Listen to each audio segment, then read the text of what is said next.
त्र्यम्बकं यजामहे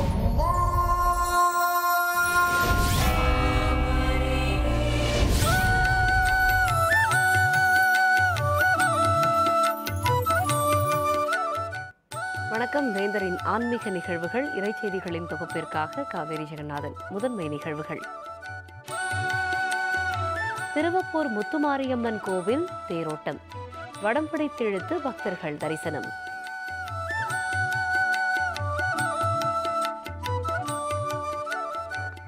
கும்பகோணம் ஸ்ரீனிவாச பெருமாள் கோவில் பங்குனி திருவிழா, சிறப்பலங்காரத்தில் வஞ்சிளவள்ளி தாயாருடன் அருள்பாலிப்பு.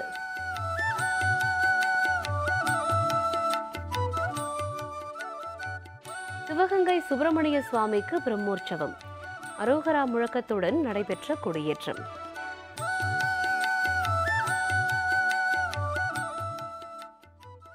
புகழ்பெற்ற திருவப்பூர் அருள்மிகு முத்துமாரியம்மன் கோவில் தேரோட்டம் வெகு விமர்சையுடன் நடைபெற்றது. இதில் திரளான பக்தர்கள் கலந்து கொண்டு தேரை வடம் பிடித்து சுவாமி தரிசனம் செய்தனர். புதுக்கோட்டை நகர பகுதிக்கு உட்பட்ட திருவப்பூரில் புகழ்பெற்ற முத்துமாரியம்மன் கோவில் உள்ளது.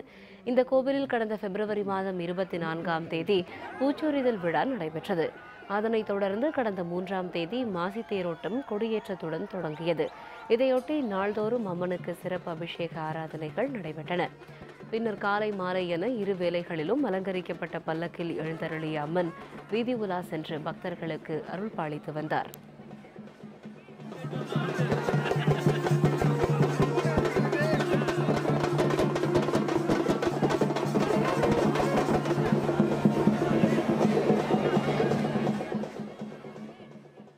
விழாவின் முக்கிய நிகழ்வான திருத்தேரோட்டம் வெகு விமரிசையாக நடைபெற்றது. முன்னதாக முத்துமாரியம்மனை காட்டுமாரியம்மன் கோவிலில் எழுந்தருளச் செய்து சிறப்பு வழிபாடுகள் நடைபெற்றன.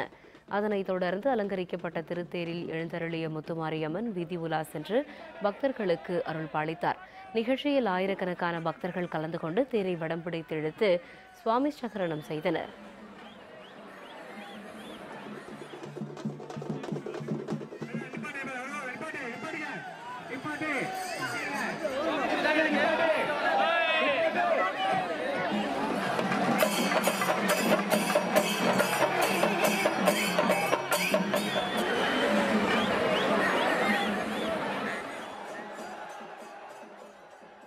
இதில் பங்கேற்ற புதுக்கோட்டை மற்றும் அதன் சுற்றுவட்டார பகுதிகளைச் சேர்ந்த பக்தர்கள் பால்குடம், காவடி, பறவை காவடி மற்றும் அலகு குத்தி ஊர்வலமாக சென்று தங்களது நேர்த்திக் கடனை செலுத்தினர்.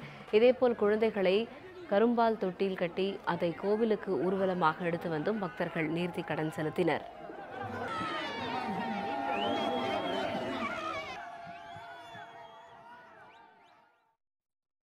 தஞ்சாவூர் மாவட்டம் கும்பகோணத்தில் உள்ள அருள்மிகு ஸ்ரீனிவாச பெருமாள் கோவில் பங்குனி திருவிழா கொடியேற்றத்துடன் தொடங்கியது. 108 திவ்ய தேசங்களில் ஒன்றாக கும்பகோணம் அருள்மிகு ஸ்ரீனிவாச பெருமாள் கோவில் விளங்குகிறது. இந்த கோவிலில் ஆண்டுதோறும் நடத்தப்படும் பங்குனி திருவிழா தற்பொழுது கொடியேற்றத்துடன் தொடங்கியுள்ளது. முன்னதாக கொடிமரத்திற்கு மஞ்சள், சந்தனம், பால், தயிர் உள்ளிட்ட திரவியங்களால் அபிஷேகம் செய்யப்பட்டு மகா தீப ஆராதனை காண்பிக்கப்பட்டது. அதனைத் தொடர்ந்து சிறப்பலங்காரத்தில் வஞ்சிளவள்ளி தாயாருடன் ஸ்ரீனிவாச பெருமாள் எழுந்தருளி பக்தர்களுக்கு காட்சியளித்தார். இந்த கொடியேற்ற விழாவில் திரளான பக்தர்கள் கலந்து கொண்டு பெருமாளை மனமுருக வேண்டினர்.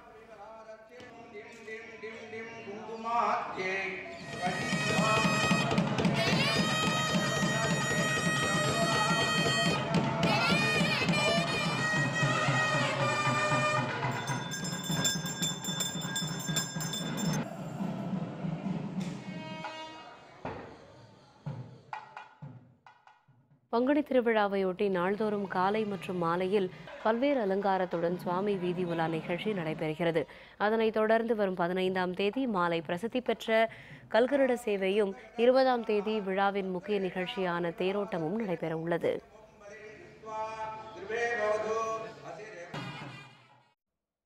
சிவகங்கையில் அமைந்துள்ள ஸ்ரீ சுப்பிரமணிய சுவாமிக்கு பங்குனி உத்தர பிரம்மோற்சவ விழா கொடியேற்றத்துடன் தொடங்கியது. சிவகங்கை நகரின் மையப்பகுதியில் சிவகங்கை சமஸ்தானம் தேவஸ்தானத்திற்கு பாத்தியப்பட்ட அருள்மிகு காசி விஸ்வநாத சுவாமி திருக்கோவில் அமைந்துள்ளது. இந்த கோவில் வளாகத்தில் வீற்றிருக்கும் சுவாமி சுப்பிரமணியருக்கு பங்குனி உத்தர பிரம்மோற்சவம் கொடியேற்றத்துடன் தொடங்கியது. முன்னதாக கோவில் சன்னதி முன்பு அமைந்துள்ள கொடிமரத்திற்கு புனித நீர், பால், தயிர் உள்ளிட்ட பொருட்களால் அபிஷேகம் செய்யப்பட்டு மகா தீப ஆராதனை காண்பிக்கப்பட்டது. வைக்கப்பட்டது.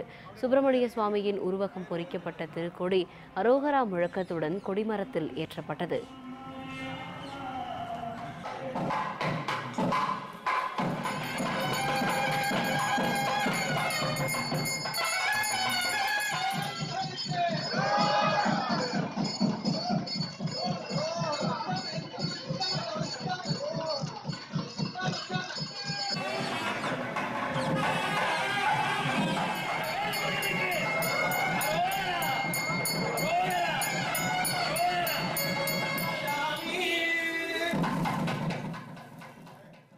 இந்த கொடியேற்ற விழாவில் ஏராளமான பக்தர்கள் கலந்து கொண்டு சுவாமி தரிசனம் செய்தனர். 11 நாட்கள் நடைபெறும் இந்த பங்குனி திருவிழாவின் 8ஆம் நாளான 19ஆம் தேதியன்று திருக்கல்யாணமும் 20ஆம் தேதி திருத்தேரோட்டமும் நடைபெறுகிறது. ராமநாதபுரம் அருள்மிகு வழிவிடு முருகன் கோவில் பங்குனி உத்திர விழா காப்பு கட்டுதலுடன் வெகு சிறப்பாக தொடங்கியது. ராமநாதபுரம் அருள்மிகு வழிவிடு முருகன் கோவிலின் 79ஆம் ஆண்டு பங்குனி உத்திர விழா அனுங்கை பூஜை, விக்னேஸ்வர பூஜை, திருமஞ்சன அபிஷேகத்துடன் காப்பு கட்டுதலும் தொடங்கியது. அதனைத் தொடர்ந்து வண்ண பாராயணம் பாடப்பட்டது.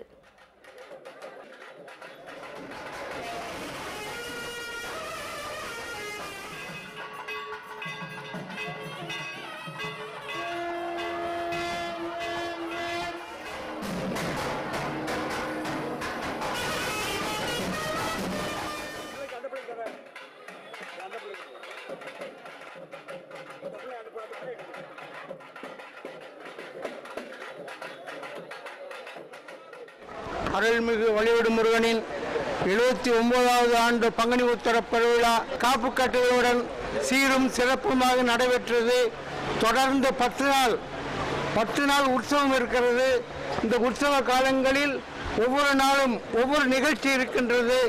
முடிவாக பங்குனி உத்திர பெருவிழா 21/3/2019 அன்று நடக்க இருக்கின்றது. மார்ச் 20ஆம் தேதி வரை 9 நாட்களுக்கு நடைபெறும் இந்த விழாவை ஒட்டி நாள்தோறும் இரவு ஆன்மீக சொற்பொழிவு, கிராமிய ஒயிலாட்டம், கரகாட்டம், பரதம் உள்ளிட்ட கலை நிகழ்ச்சி நடக்கிறது. மார்ச் 21 பங்குனி தினத்தன்று காலை நொச்சிவயல் பிரம்மபுரீஸ்வரர் கோவிலில் இருந்து பால்குடம் ஊர்வலம் நடைபெறுகிறது. அப்போது காவடி சுமந்து ஊர்வலமாக வரும் பக்தர்கள் வழிவிடு முருகன் கோவிலில் நேர்த்திக்கடன் செலுத்துகின்றனர்.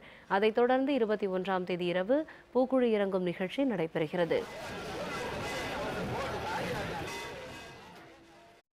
பொன்னர் சங்கர் ஆலய திருவிழா உற்சாகமாக நடைபெற்ற கிளிப்பிடிக்கும் நிகழ்ச்சி. விவரம் விளம்பர இடைவேளைக்கு பிறகு.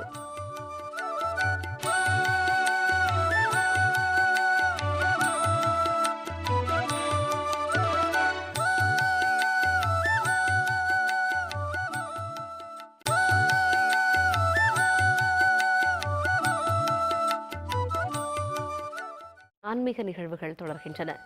திருச்சி மாவட்டம் மணப்பாறை பொன்னர் சங்கர் திருவிழாவில் தங்காளுக்கு கிளிப்பிடித்து கொடுக்கும் நிகழ்ச்சி நடைபெற்றது. திருச்சி மாவட்டம் மணப்பாறை அடுத்த வீராப்பூரில் உள்ள பொன்னர் சங்கர் கோவிலில் ஆண்டுதோறும் மாசி பெருந்திருவிழா நடைபெறுவது வழக்கம். அந்த வகையில் இந்த ஆண்டிற்கான மாசி பெருந்திருவிழா கடந்த 6ஆம் தேதி கொடியேற்றத்துடன் தொடங்கியது. விழாவின் முக்கிய நிகழ்ச்சியான அண்ணன்மார் கோட்டை கட்டி ஆட்சி புரிந்த வளநாட்டில் பொன்னர் சங்கரின் தங்கையான தங்காள் விளையாட பொன்னர் சங்கர் கோவில் அருகே உள்ள குளத்தில் கிளிப்பிடிக்கும் நிகழ்ச்சி நடைபெற்றது. இதில் பொன்னர் சங்கர் வேடமிட்டவர்கள் தங்காள் வேடமிட்ட சிறுமிக்கு கிளிப்பிடித்து கொடுத்தனர். இதனை ஏராளமான பக்தர்கள் மேளதாளங்களுடன் உற்சாகமாக கண்டு ரசித்தனர்.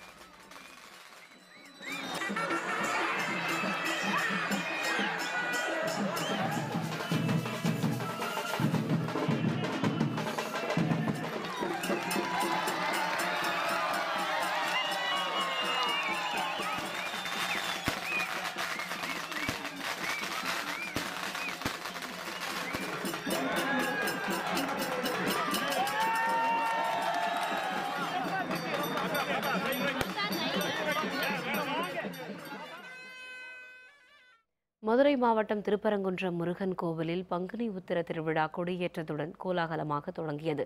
முக்கிய நிகழ்வாக கருதப்படும் பங்குனி உத்திர திருவிழா வரும் 25ஆம் தேதி வரை 15 நாட்கள் நடைபெற உள்ளது. திருவிழாவையொட்டி தினமும் அதிகாலை பல்வேறு வாகனங்களில் முருகப்பெருமான் தெய்வானையுடன் எழுந்தருளி அருள்பாலிக்க உள்ளார். முக்கிய நிகழ்ச்சியாக வரும் 16ஆம் தேதி கைபாரம் தூக்குதல் நடைபெற உள்ளது. விசேஷ நிகழ்ச்சியாக வரும் 20ஆம் தேதி பங்குனி உத்திரமும் 21ஆம் தேதி சூரசம்ஹார லீலையும் நடைபெறுகிறது. விழாவின் முத்தாய்ப்பாக 23ஆம் தேதி திருக்கல்யாணமும் 24ஆம் தேதி மகா தேரோட்டமும் நடைபெறுகிறது. இதற்கான ஏற்பாடுகள் கோவில் நிர்வாகம் சார்பில் சிறப்பாக மேற்கொள்ளப்பட்டுள்ளது.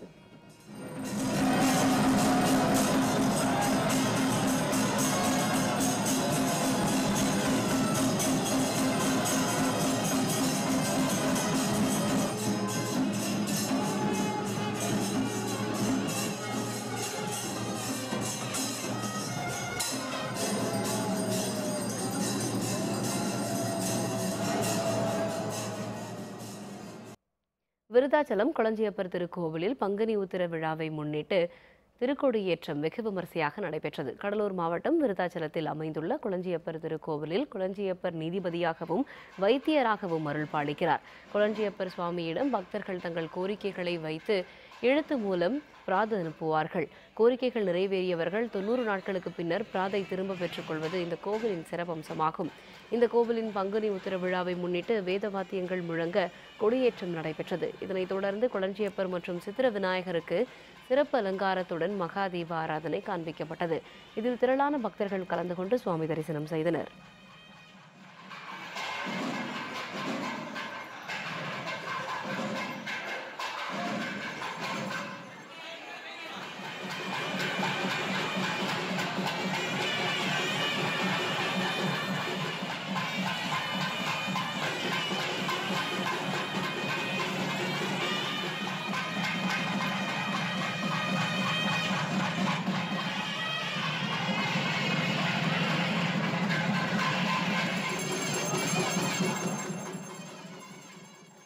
இயற்கை சீற்றத்தில் இருந்து மக்களை பாதுகாக்க வேண்டியும் மழை பெய்ய வேண்டியும் திருவள்ளூர் அருள்மிகு சுப்பிரமணிய சுவாமி கோவிலில் சரவணஜோதி திருவிளக்கு பூஜை நடத்தப்பட்டது.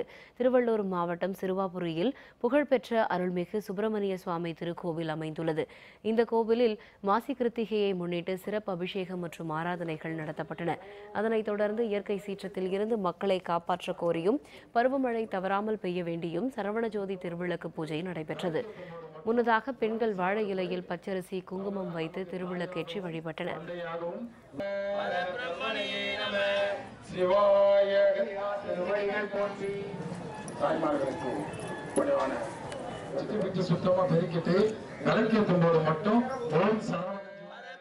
இந்த கலிகாலத்தில் வினையின் காரணமாக ரொம்ப பொறுத்து வச்சு எதுவும் பருவமழை கிடையாது, எதுவுமே கிடையாது, எல்லாம் ஒரு மாதிரியாகி போச்சு.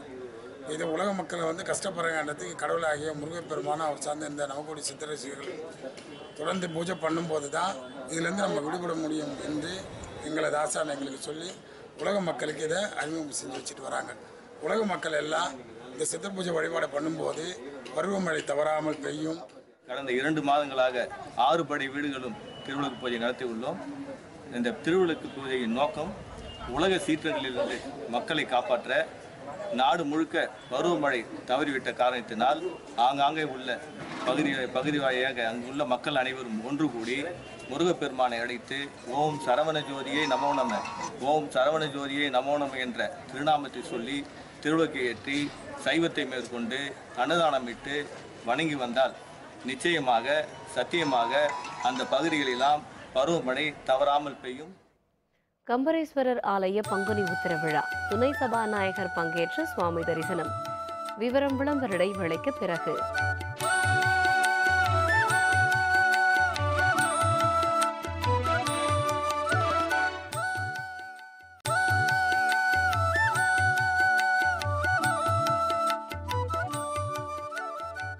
ஆன்மீக நிகழ்வுகள் தொடர்கின்றன. தஞ்சாவூர் மாவட்டம் கும்பகோணம் அருகே உள்ள திருப்புவனம் கம்பகேஸ்வரர் ஆலயத்தில் பங்குனி உத்திர திருவிழா கொடியேற்றத்துடன் தொடங்கியது. தொடர்ந்து 15 நாட்கள் நடைபெறும் இந்த பங்குனி உத்திர திருவிழாவின் 9ஆம் நாளில் திருத்தேரோட்டம் நடைபெறவுள்ளது. இதற்கான ஏற்பாடுகளை கோவில் நிர்வாகம் மேற்கொண்டுள்ளது. பழமை வாய்ந்த இந்த கோவிலில் மட்டுமே சரபேஸ்வரருக்கு என தனி சந்நிதி அமைந்துள்ளது என்பது குறிப்பிடத்தக்கது. இதனால் ஏராளமான பக்தர்கள் இந்த கொடியேற்ற நிகழ்ச்சியில் கலந்து கொண்டனர். இதில் மக்களவை துணை சபாநாயகர் தம்பிதுரையும் கலந்து கொண்டு சுவாமி தரிசனம் செய்தார்.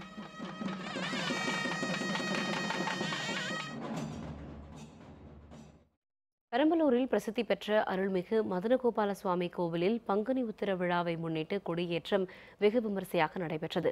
பெரம்பலூர் பழைய பேருந்து நிலையம் அருகே அருள்மிகு மரகதவல்லி தாயார் சமேத மதனகோபால சுவாமி திருக்கோவில் அமைந்துள்ளது. பஞ்சபாண்டவர்கள் வழிபட்டு சென்ற தலம், வியாகபாரத முனிவர் சாப நிவர்த்தி பெற்ற தலம் உள்ளிட்ட சிறப்புகளை இந்த கோவில் கொண்டுள்ளது. மேலும் பல்வேறு நோய்களை தீர்க்கக்கூடிய நந்தியாவட்டையை தலவிருட்சமாக கொண்ட இந்த கோவிலின் பங்குனி உத்திர விழாவை முன்னிட்டு திருக்கொடியேற்றம் வெகு விமரிசையாக நடைபெற்றது. கொடிமரத்திற்கு பால், தயிர், மஞ்சள் உள்ளிட்ட பொருட்களை கொண்டு சிறப்பு அபிஷேகமும் செய்யப்பட்டது. தொடர்ந்து அருள்மிகு மதனகோபால சுவாமிக்கு சிறப்பு அலங்காரம் செய்யப்பட்டு தீப ஆராதனை காட்டப்பட்டது. இதில் ஏராளமான பக்தர்கள் கலந்து கொண்டனர்.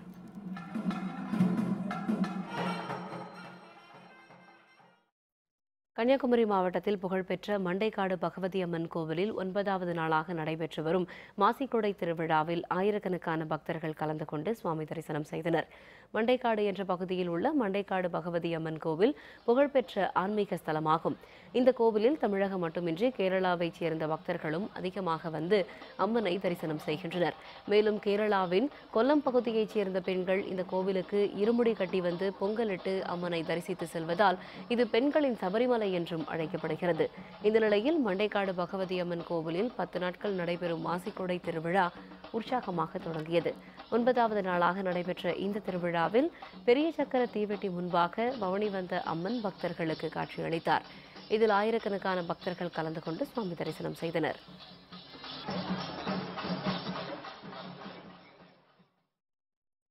இத்துடன் இன்றைய வேந்தரின் ஆன்மீக நிகழ்வுகள், இறை செய்திகளின் தொகுப்பு நிறைவு பெறுகிறது. வணக்கம்.